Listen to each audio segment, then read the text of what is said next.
What up, what up, what up? Welcome back to the Two Goat Show.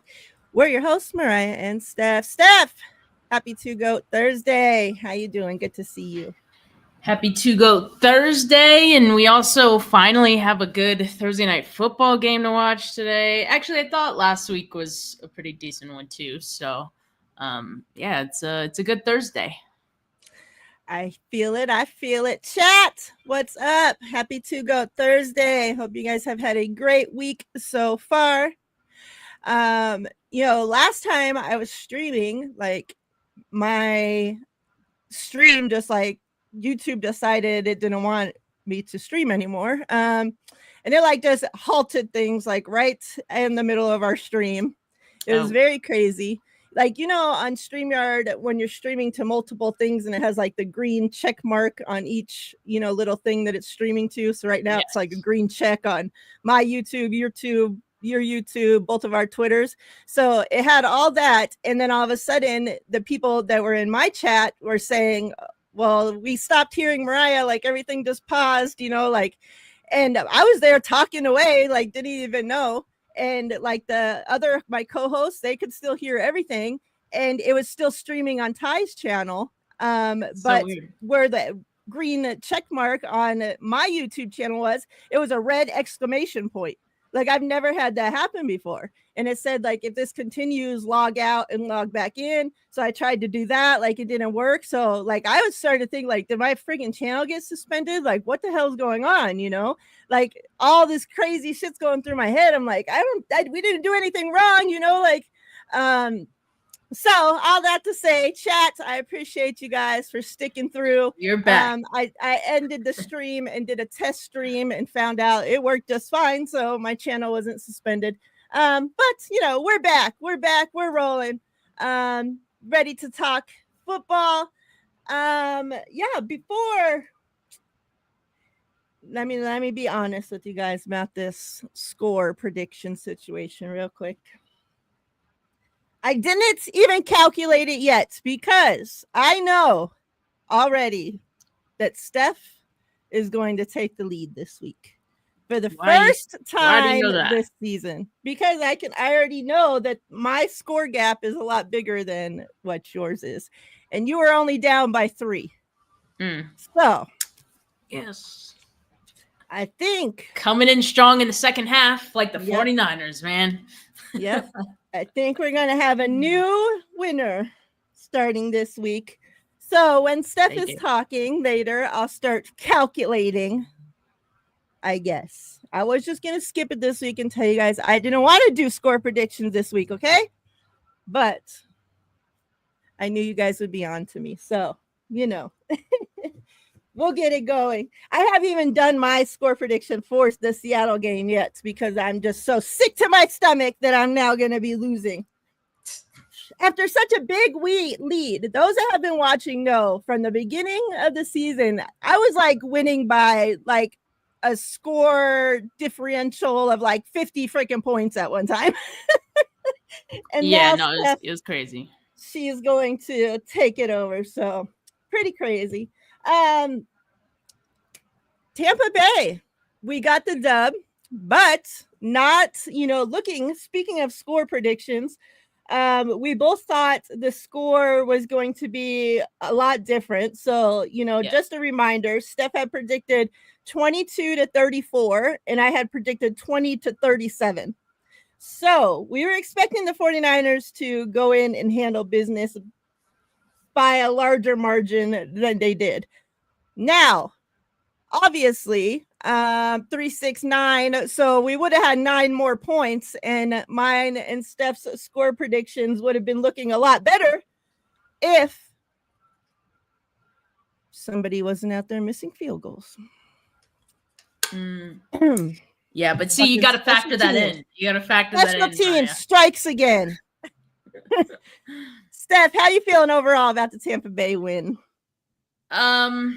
The team looked the same, but what I can get from it, at the very least, is that they still have some issues to figure out, but at least they can win while figuring some things out, as we've seen the last 2 games, right? Now, I don't know how much or how long that's going to fly for, because we know the second half of the seasons you have a way bigger challenge as far as the quality of teams that you're going to be facing, right? So after this game against the Seahawks this Sunday, it gets real rough. So I would suggest that they figure some things out in this game against the Seahawks as much as they could and take that momentum into the second half of the season. I also thought that the return of Christian McCaffrey would, I guess, do more to help in those two key areas,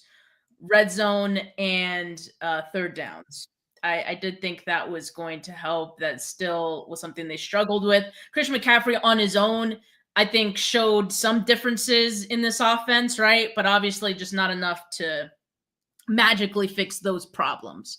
But I think they have something they can work with, obviously with Christian being back. So hopefully we get to see more improvements going forward. But yeah, I mean, I don't know. They look the same, but I'm excited that McCaffrey's back. I'm excited that Ricky Pearsall, he looks good. I'm not worried about the players on offense at all.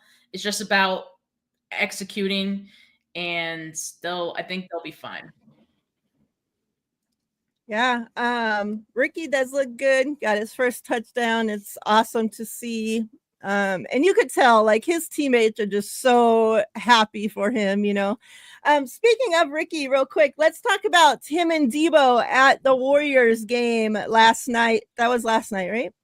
Two nights ago. 2 nights ago? Yeah. I can't freaking keep up. Like basketball games, oh my God, they're so often. And it's funny because it comes out that those two were mic'd up at the Warriors game. Yeah, and that's random. Something they were there discussing, like how often they play and all that. So what are your thoughts? It seems the Warriors, like he got a couple jerseys from Draymond Green, got one from Steph, and Draymond signed on there and put many men on there.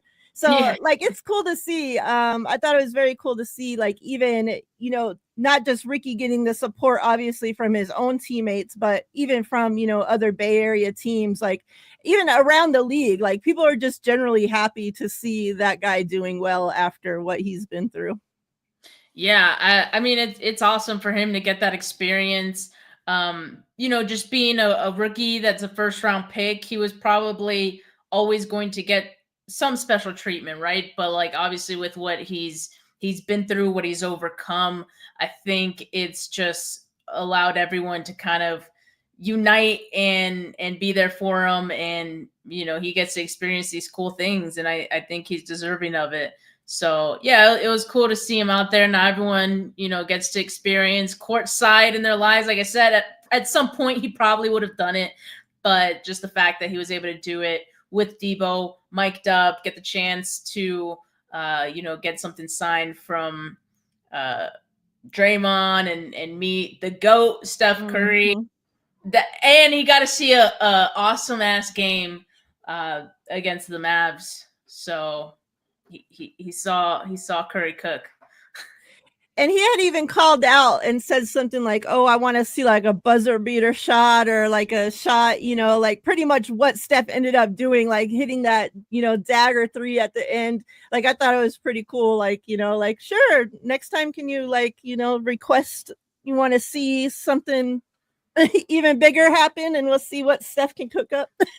Because man, that was a hell of a game. Like Steph, I swear, like, does he age or how, like, man, he's had an unbelievable start to the season. And yeah, he was hurt that couple games he was out, but like, man, he's been playing great. Like the Warriors are just on a freaking roll. Like they're and that whole game, like to be at that game too, and it was Clay's welcome back to the Bay game. Like the Warriors put on an awesome, little thing for Clay. And you could tell, like, before the game, Clay, real quick, obviously we're off the 49ers topic, but they had asked Clay like questions, and he always like tries to like act like he's such a tough ass, like oh, I guess that's cool for the fans, about them getting the hats or whatever. Just like he has like this smirk attitude now.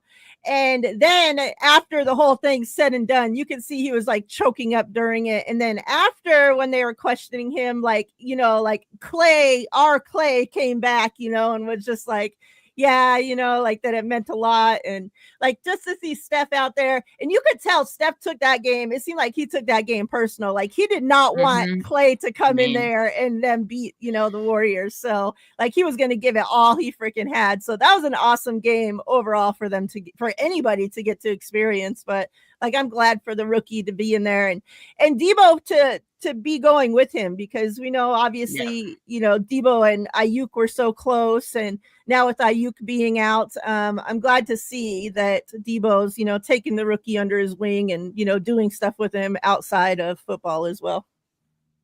Yeah, I agree. Thought that was real cool. Did you happen to watch the JT O'Sullivan? Yeah, I did actually. Breakdown. Okay, good.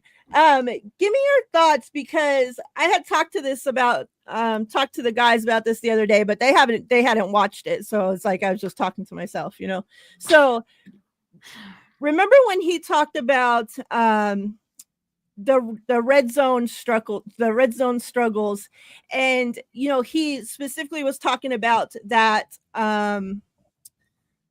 that play where one of the running backs was left to block. Guerendo. Okay, so Guerendo was left to block, and he was like lined up all the way the hell over here instead of, like, what do you think? Because he said that, that I guess from other breakdowns that he's done, of other games as well, that, this is something he's been looking into, is these red zone struggles. So he said that some of it, is because Brock is just making, bad throws, which every quarterback does that, right? But he said that the other portion of it is because like a zone, like a scheming thing, like pretty much on Kyle's fault, because he's like not setting these guys up to succeed, basically. Like what did you get from, let me just ask you, what did you get from what he was talking about with the red zone struggles?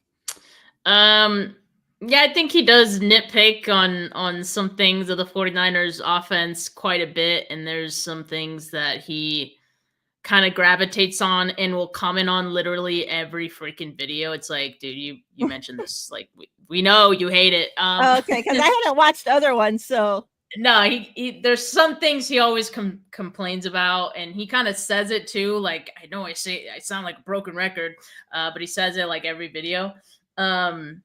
So, but as far as like the red zone issues, I mean, as far as the alignment for Guerendo, I don't think we can ignore that Guerendo was supposed to stay into blocks. So that's first, right? Like that's on Guerendo. The second piece of like, could you put your player in a better position so that if he did stay, theoretically, if he did stay in a block, he'd have better leverage over that player. I mean, yeah, I'm sure they could do that. I'm not sure if that's something that, Brock can say at the line and have like move him, or if that's kind of just baked into the call and you kind of have to go with it. I'm not sure.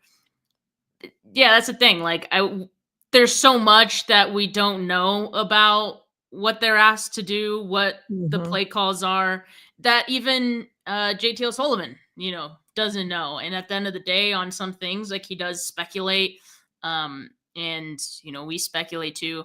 So I don't know. That one didn't really bother me as much as it was like Guerendo not staying in to block in the first place, because that's, and you see Trent Williams' reaction, right? Yeah. It's like, dude, you were supposed to freaking block that guy. So, now if he missed the block, in hindsight, would we be saying, who would we be blaming in that case? Like, would we say, Kyle, you should have put him in the backfield, or would we have said, Guerendo, you should have made that block? Mm-hmm. Yeah. So, but there's a lot of little things in the red zone that execution wise or just small details that I think could be better. And that's ultimately kind of what it's come down to. And I think also you can point to, like you said, some misses by Brock. It's been a combination of a lot of different things that they just, ultimately need to clean up. Yeah, like I saw, and I think we had talked about this prior to CMC even coming back. I had asked you, a lot of people think that we just, once CMC gets back, that, all the problems are going to be solved and this is going to be, a team that's rolling on all cylinders again, and we talked about it, that it's more than just the missing of CMC. Like, it's a bunch of shit that's going wrong and little things that is all compiling into what this season has been so far, right? So I just thought it was interesting because, like, I had even seen on Twitter, like, people were acting like, I wouldn't say blaming CMC, that I don't know what the word would be, but I guess they were expecting, I guess their just expectations were higher of what this game was going to look like. And I guess even by our score predictions, like, we thought the offense was going to look better. So I don't know. Do you think that once, like, what are you expecting from CMC going forward? Do you think that this game was just okay? Because he still had over 100 whatever yards, but if you look at just his rushing numbers, wasn't great, right? Do you think that that's just a first game back type thing? Do you think that this is now, because we don't know, like, and we talked about this before too, like, what CMC are we getting? Are we getting 100% CMC? Are we getting a 80% CMC? Like, we still don't know. Like, he's practiced all week, so it seems like everything's okay, but he could still be practicing and playing and still not be 100%, and we'll never even know, So I guess what I'm saying is, what are your expectations of CMC going forward after seeing him this one game back? Do you think that we see a better CMC? Do you think this is the CMC we see? Like, what do you think CMC looks like? And do you think this offense eventually starts looking better? Yeah, I think in just how he looked as a player, his movements, he looks like the same guy, right? Like, that looks like 100% Christian McCaffrey to me. As far as, like, rushing efficiency, like, obviously not his best day. I think that has more to do than just him being rusty maybe and just not having played for as long as he has, right? And so that's going to come back to him just naturally, I think, like getting back on a bike, after a while. And I mean, obviously the pass game and his contributions there, he looked the same. So that's a little bit easier, obviously, to get eased back into. But, rushing maybe takes some time. So I'm not worried about him.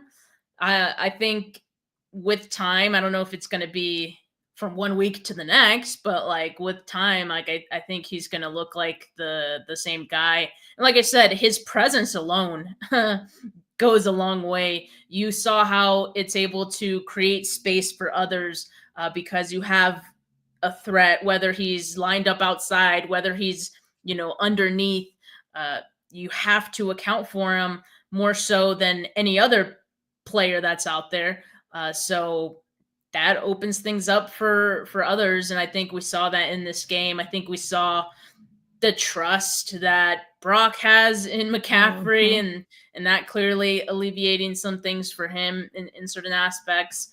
So yeah, it can only make the offense better, and maybe it'll take a week, 2 weeks, 3 weeks. I don't know. It'll take some time for it to click perfectly how it was before, but they'll get there, right? I mean, but as far, like I said, as the movements and just how he looked like the same Christian McCaffrey to me, so I'm not worried about him.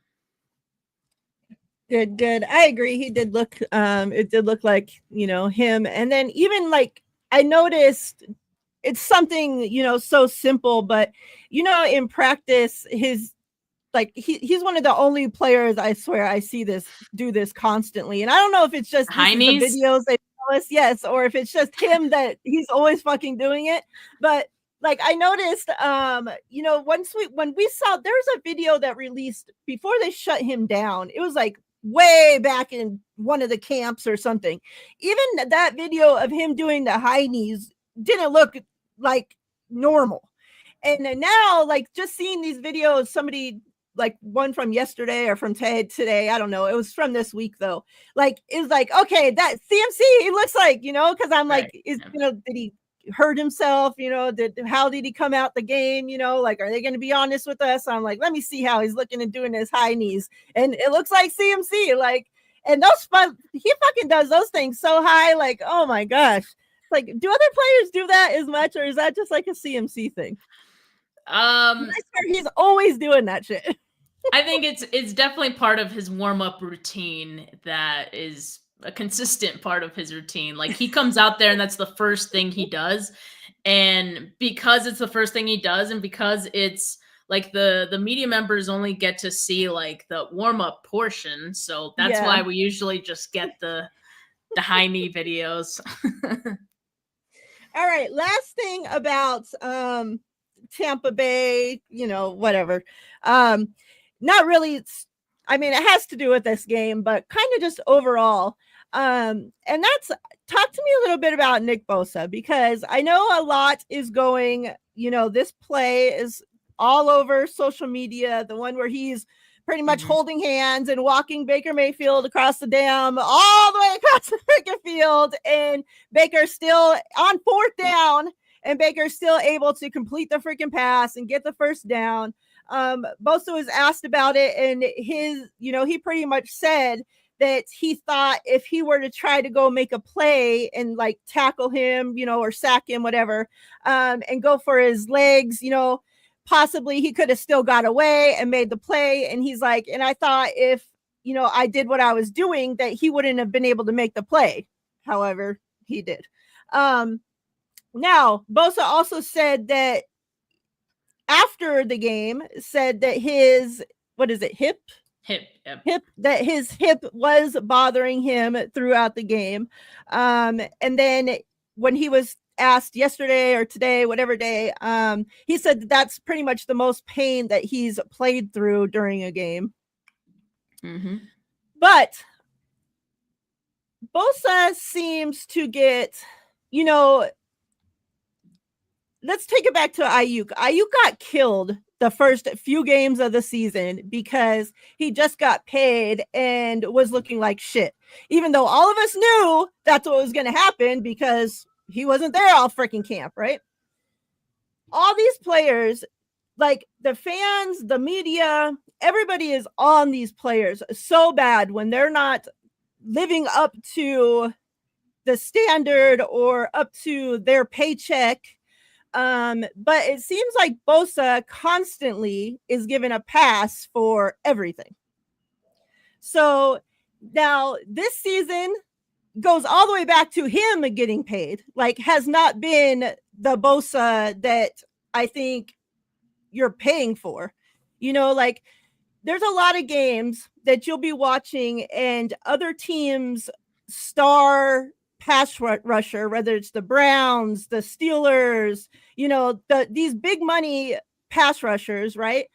When, you know, even what's his face on the Chiefs, when it's 4th down and you're needing a play to be made, that guy that you're paying all that money for, you're expecting them to come through and get the sack or to get your hands up, to disrupt the play, to do something.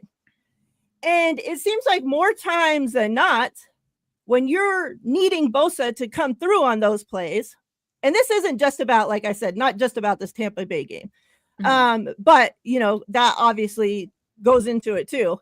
It's like he doesn't come through like these other star players do. And it seems like, I don't know if fans are finally just getting fed up, but it seems like I've seen a lot going on about it now, that he just isn't that guy. Like, what are your, just give me your thoughts. Like, I know Bosa's your dude, but I know you are Bosa, but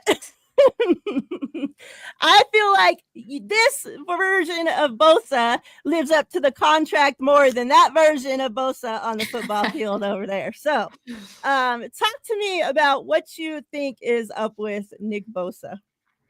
I mean, I don't think there's anything up with him in particular. Obviously when you look at this past week alone, like it was the hip injury, and I think it was pretty obvious how that kind of hindered him. In other games, I think here's my issue is that most fans look to stats to get a feel for a player's impact, because when they're watching a game, they don't watch all 11 players, and it's impossible to watch all 11 players, but they're usually just focused on where the ball is at. So you miss a lot of action and a lot of things that happen around that make up a play, right? So when people miss those other players, they go back and they look at the stats, because the stats kind of confirm what they thought they watched. Oh, like Nick Bosa didn't get a sack, so he was disappeared. He disappeared from that play. Where was he? He didn't do anything. When in reality, like you get plenty of plays, this season included, where Nick Bosa is getting pressure on a quarterback, getting a quarterback hit. And I've mentioned it a few times that some of those pressures turn into turnovers, which sometimes, not all the time, but sometimes those pressures are more valuable than a sack itself, because you're getting the ball back for your team. It forces an errant throw. It forces the quarterback to do something they don't want to, right? So I guess I just like to your point though, of like you see, you know, a TJ Watt, or you see like an Aiden Hutchinson, you know, when he was healthy this season, you see guys who it seems like they're involved in almost every play. I think TJ Watt is like the face of someone who is a game wrecker. He's in on like it feels like every freaking play. Like dude does something, right? He's like nonstop. Like his the dude is crazy. Like I'm almost like is it unfair to like compare anyone to TJ Watt, because he's just like he's on another level as far as like motor effort. But I mean, those Bosa brothers are compared to the Watt brothers, so I think we would all want a little bit more to compare to Watt, right? Like we would want Nick Bosa to compare to Watt, as far as, man, we can see like clearly what you're doing on every single play. But that isn't the reality. At the same time, like that doesn't mean that Bosa's not doing anything. Right. You know, now Nick Bosa was paid after the DPOY season, you know, similar to Deebo Samuel when he got his deal after his best season, right? So I think it's tough when players get paid after their best season. Of course, you don't want to believe it's their best season, but when they were that good, it's kind of like it's hard to duplicate that, right? I'm not saying it's impossible. I'm just saying like maybe our expectations were skewed because of the one season of what this player is. Yeah, I guess I'll just leave it at that. I think there's some truth to people's frustration, or some validity in their frustration. And I think there's also some over exaggerations, you know, by people. Yeah. What's Alberto say here? I don't know. The whole team looks like a front. It's like if they're saving their energy until the end when it really counts the most. I don't know. It looks like if it's just a practice game. Shit, I hope we see them turn it up, but you know, eventually they got to turn it up for real. Like you got to turn it up, or else you ain't gonna even make it into the playoffs to turn it up. Like you can't just be squeaking by. We need to be taking care of business. We got like the toughest part of our schedule freaking coming up. So Like, now's the time they need to turn it up if that's the case. Let's talk about our guy, Deommodore Lenoir, getting paid. Crazy, because when we were live, this was before YouTube decided to freaking destroy me the other day. We were live, and it's when the news broke that he signed. So we got to react, right on air. So very awesome. But super, super excited. I know before the season, we had talked a lot, all of my co-hosts, I had asked them about, obviously both him and Charvarius Ward were coming up, on the last years of their contract. We talked about, which one, if we could only pay one, it was going to be. My thoughts always were to pay Deommodore Lenoir. Like, his versatility, the fact, like, this is what you want in the guys you draft. Like, every year he has gotten better.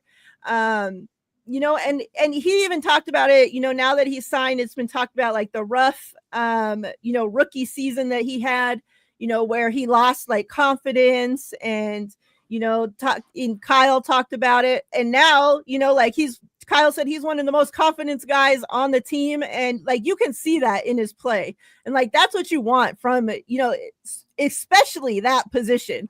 I love the way he plays. I love the way his shit talking. That's the guys you want to pay. If you're going to extend guys, exactly that, the guys that you draft, and, he gives everything to get better, and you can see it.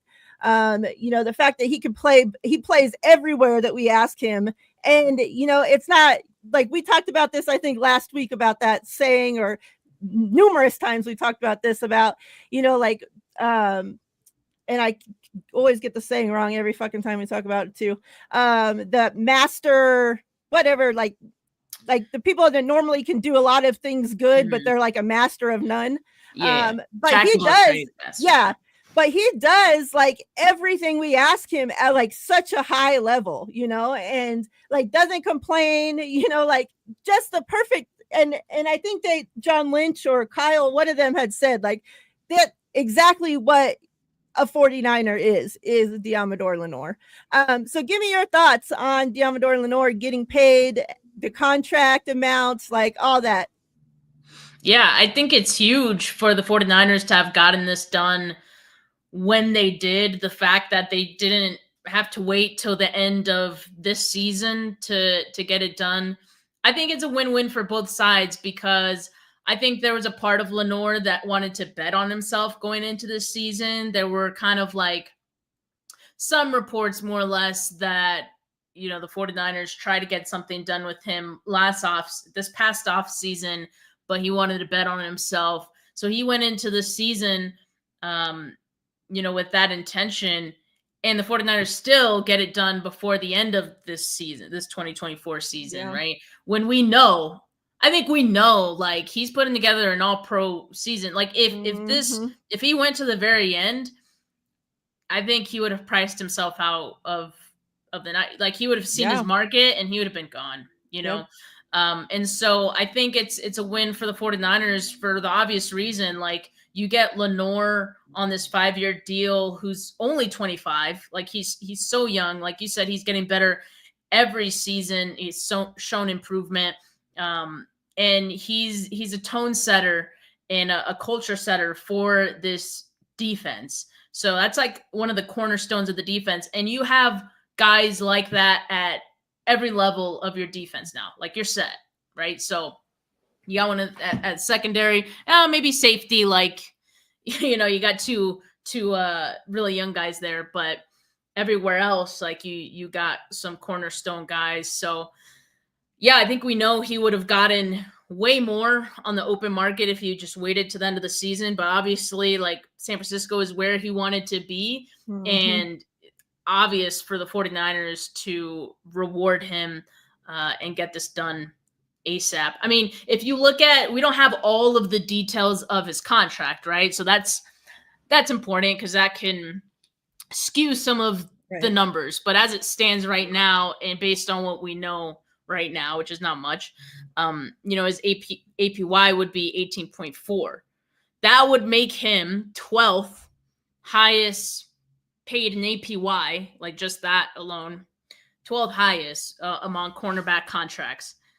That's already a steal. He just got the contract. That's already a steal. Of course, like I said, we got to see what the guarantees are like and all that. But in any case, like I feel so good about the 49ers getting this done. It makes me feel so much better about the future, you know, because I think we've feared that the 49ers have to sacrifice their future in order to stay under the cap.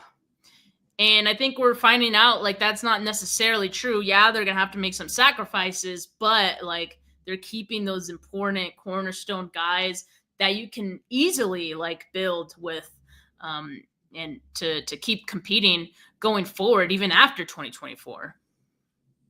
Yeah. And I think that was something that we had when I had asked you about, you know, which one we were going to pay, like you had talked about, you know, like, oh, well, he could, you know, the fact that we knew he was betting on himself, that he could price himself out because we have Purdy that they were going to need to be paying, right? So then you're having to work on both of those contracts plus whoever else is up. And it's just like, you know, like, would he be able to would, you know, we be able to afford him? So like, yeah, it's huge.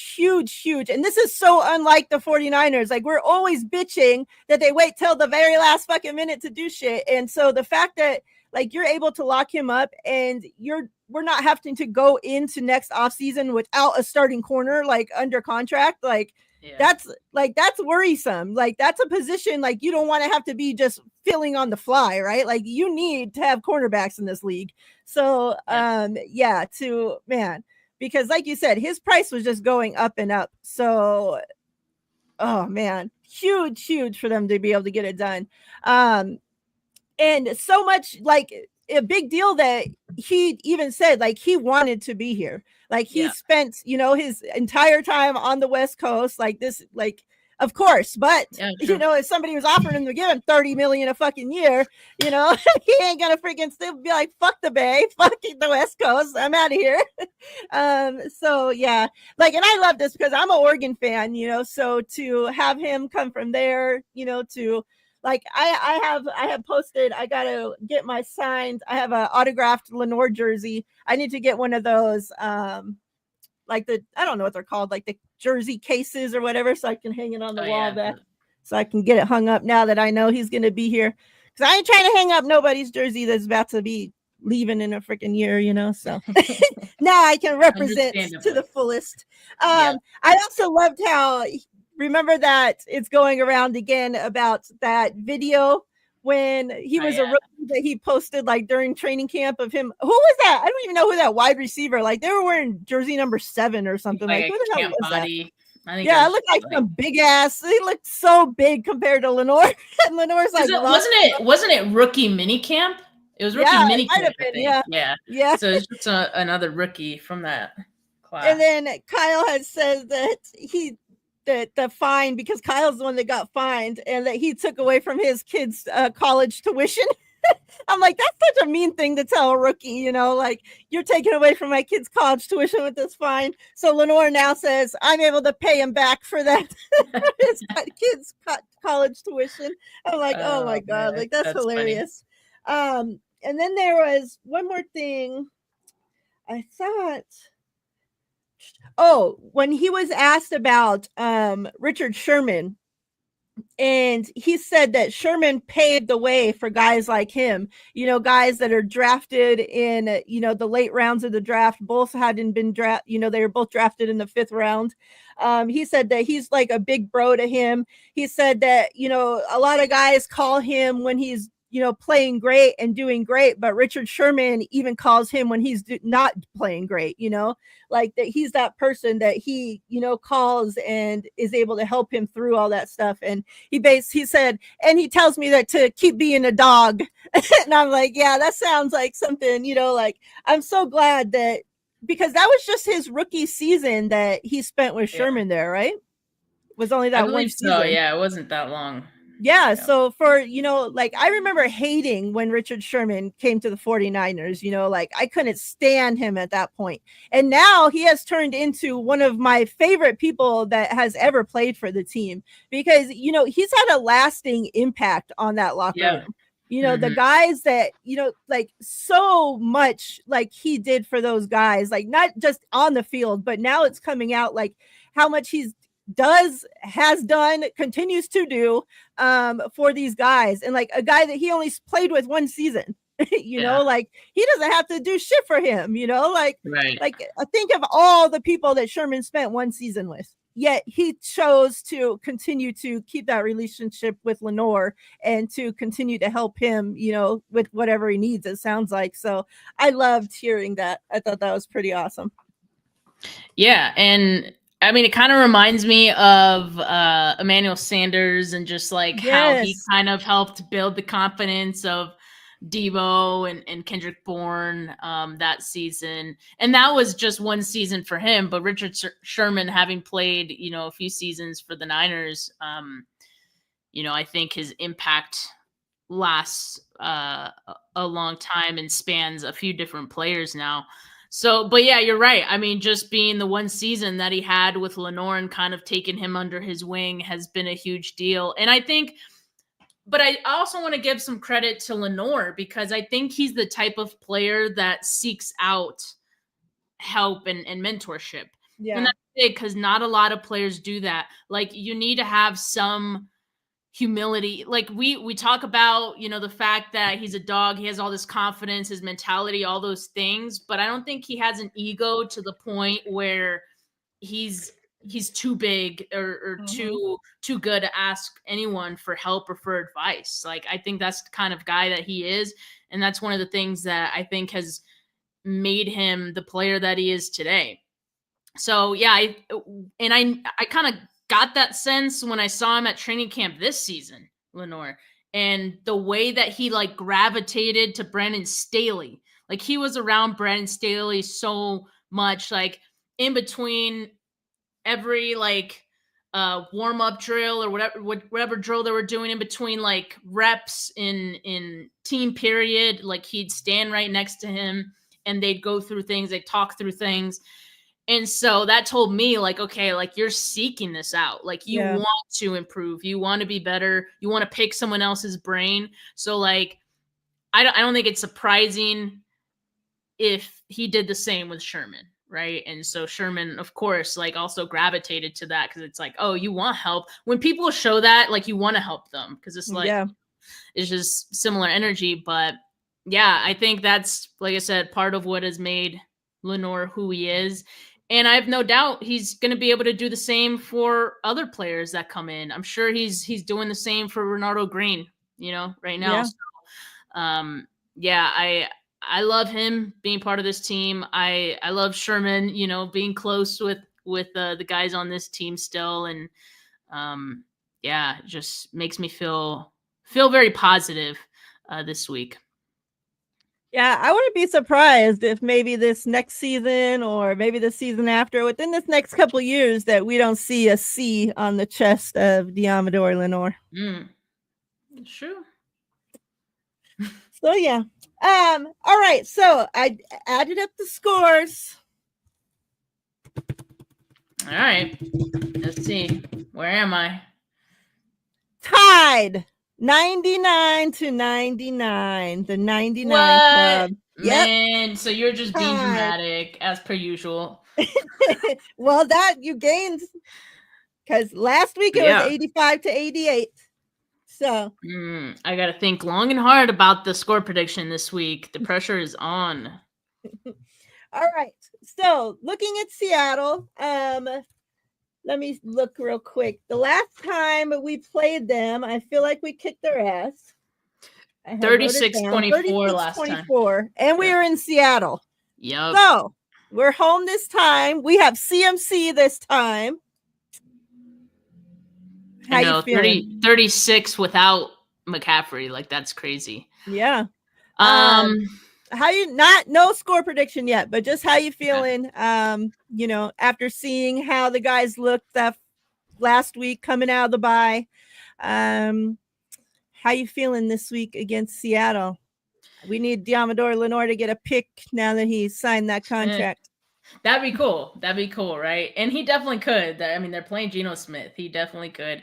Definitely gonna have DK Metcalf in his fields again, throwing tantrums and whatnot. That seems to be a tradition at this point for Metcalf when he plays the Niners. But yeah, I mean, I feel good for the 49ers being able to win this game. I think they have their number.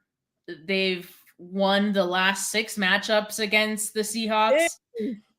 Brock Purdy hasn't lost to them. And so he's 5-0 against them. So, wow. You know, I feel good about it. And just like, look, I like their new head coach. Like Mike McDonald, I think is going to do good things. But like, obviously they still have a lot of growth to get through, some growing pains. So it's looking like it's going to be a while for them, right? It's not going to be this season. So I don't see them as any type of threat. I don't worry about them in this game. And the thing is, like, I think the 49ers defensively, what they want to do, whatever they do against Seattle, Geno Smith, it works every time. Like I'm to the point where I think it's a mental thing now with Geno. Like he's in his head a little bit when he plays the 49ers. And I mean, we know what that's like, right? We've been on the other end of something similar. So yeah, I just think that it's this mental hurdle that I don't see Geno Smith getting over. So ultimately, that's why I think the 49ers are going to have the advantage. You have a second week with McCaffrey back. Like I said, I don't think the offense is going to figure everything out one week to the next, even though it's been 10 weeks now. But like, I think we probably see some incremental improvements, right? So hopefully we see a good incremental improvement this week that gets them closer to looking like the team we know they could be. Yeah. What do you have any worry? Let's take a look at these injuries. Nick Bosa. Can we address this really quick? They just dropped the details of Lenore's contract. Okay, go. The 49ers throwback just put it in the chat. Okay. So it's a 5-year deal worth $88.8 million, which is less than what was reported, but there is a $15.5 million guarantee at signing and $43.3 million in total injury guarantees. That's huge. I mean, good for him. Good for him, right? And that tells me too that like he wants that security of, you know, if anything should happen, like he wants to feel secure. 43.3, that's big. So no, this is a great deal for the team. But anyway, sorry. Go ahead.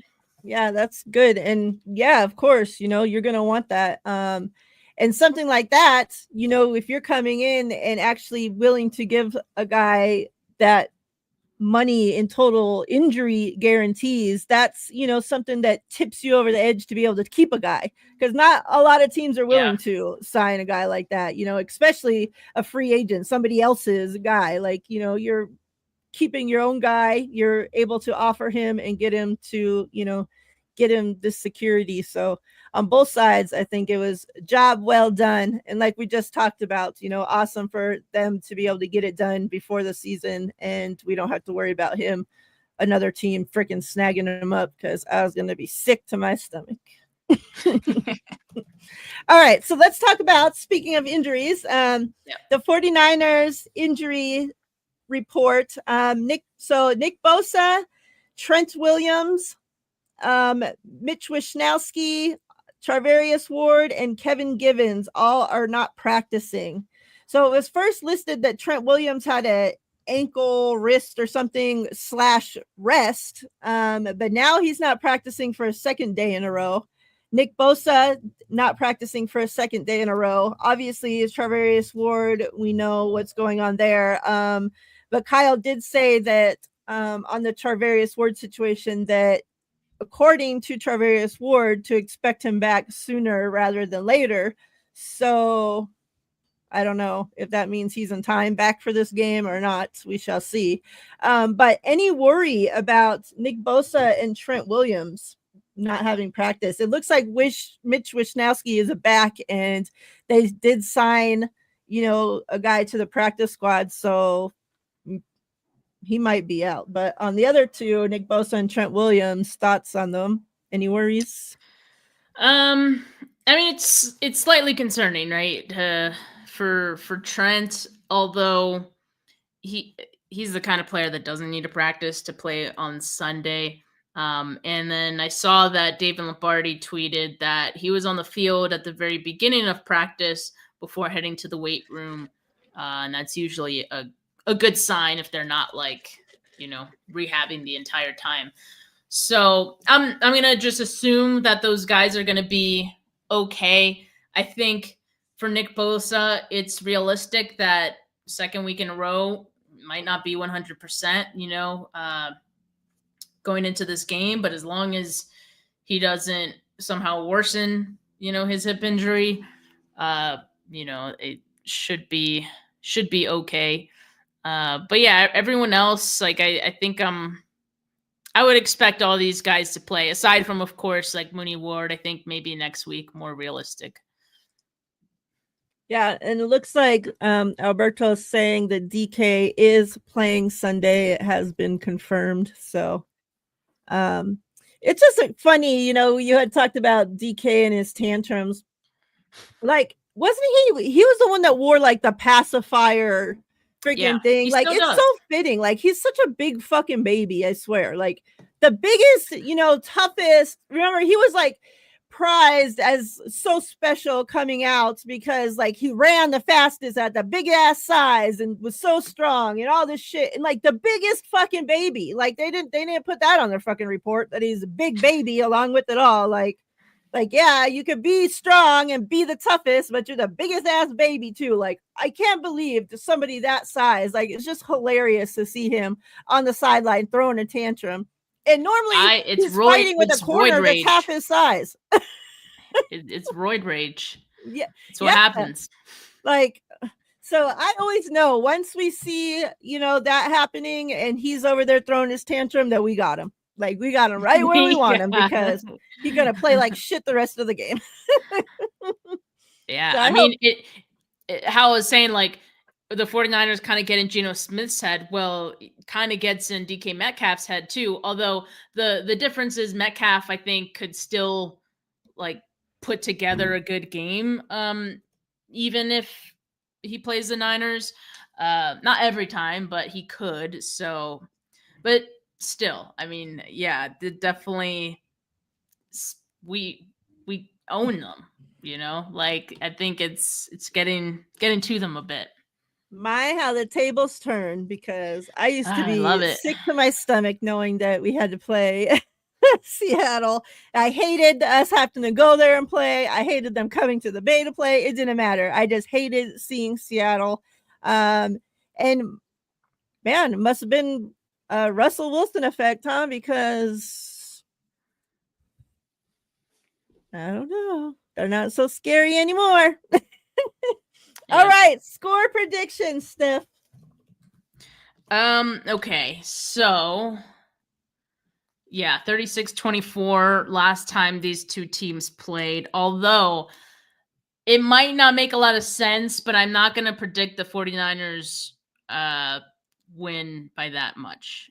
Or at least I'll say they won't score 36. I think the second time that these two teams play each other, I think the Seahawks will be able to not close the gap, but like they'll be better prepared. I'll just say just a little bit, not that much. I still think the 49ers win this one pretty handedly. But I'm going to go 49ers